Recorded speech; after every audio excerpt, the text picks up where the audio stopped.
Sa mga taga Bicol na binaha dahil sa magdamag na ulan kahapon, manatili pong I am ready sa minsang malalakas na ulan.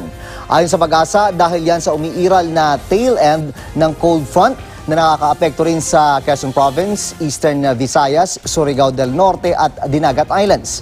Mag-ingat sa banta ng flash flood at landslides. Sa datos ng Metro Weather, maghapon ding maulan sa Cordillera, Cagayan Valley at Aurora. Sa Metro Manila, mababa ang posibilidad ng ulan. Pero tataas ito bukas at sa Lunes, lalo na sa gabi.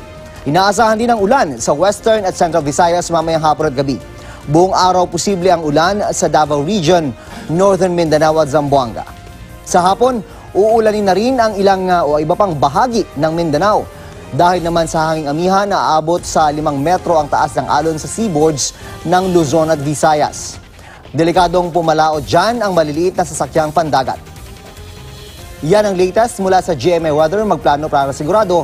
I am ready, serbisyong totoo ng GMA News.